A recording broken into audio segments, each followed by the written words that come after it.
Hello, gorgeous souls. Welcome to your monthly astrology.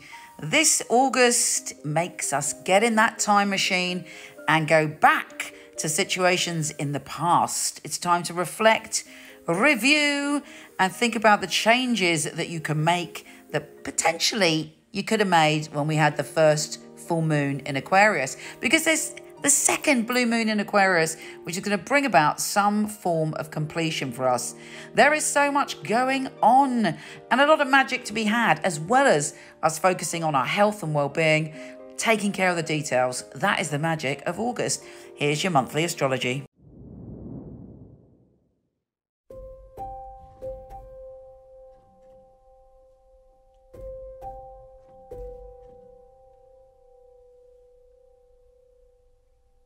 Hey Gemini, this is quite an interesting month for you, and your mind and your emotions are flitting about all over the place. Mercury is quite active and giving you great powers initially of communication. So if there's anything you want to say or anything you want to put down on paper or anything that you want to express, get on with it at the beginning of the month when the sun is joining forces with Mercury.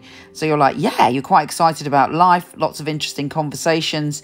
Other people are listening to you, and you're smart and funny and all the best of all your Gemini traits at the beginning of the month. We then have Venus, the planet of love and abundance, trine Uranus, the planet of the unexpected. So there's a pleasant surprise for us all in various ways, and your surprise may come connected to your home and family around August the 3rd, and you feel a real soul connection to the people that you're close to that you consider family. And that's not obviously not just blood relatives. These days we create our own family. So you're like, you're feeling all loved up and all sentimental and very psychically in tune with those that you love.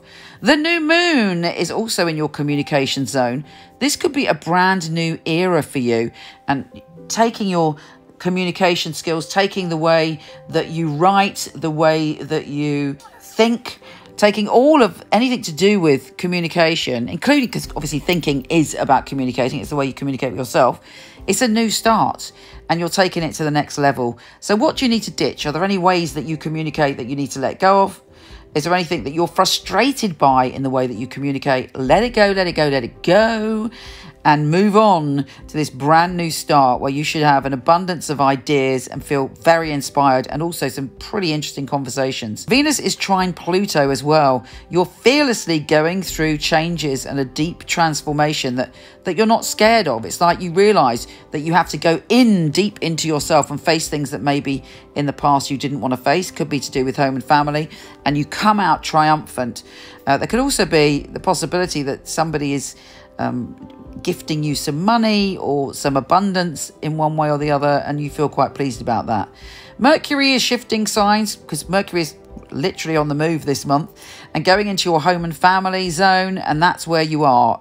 That's where you want to be, and that's what you want to talk about, and that's very much on your mind from August the 11th. Venus is entering a fabulous place for you.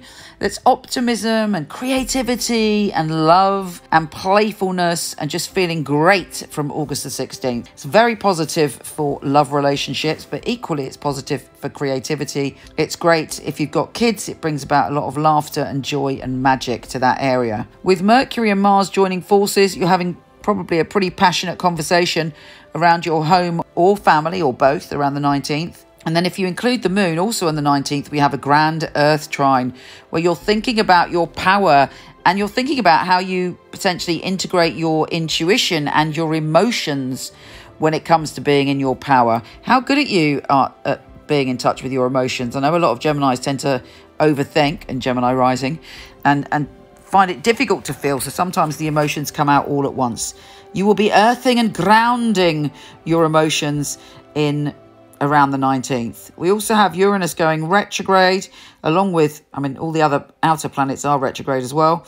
And there may be some revelations from the past, particularly something that you had an intuition about in the past. You could suddenly realize how valid that was. Venus is trine the North Node, which is very important for you because the North Node is in Gemini. So Venus trine the North Node around the 22nd. It's a very powerful day, the 22nd, because we've got a full moon in Aquarius. We've got the sun entering Virgo. We've got Mars trine Uranus. There's a lot going on. But you've got this very important Venus trine, because it's about who you were and who you want to be in this life when it comes to your intimate relationships. Deeply profound, but it's likely to be very much giving you pleasure and happiness and joy.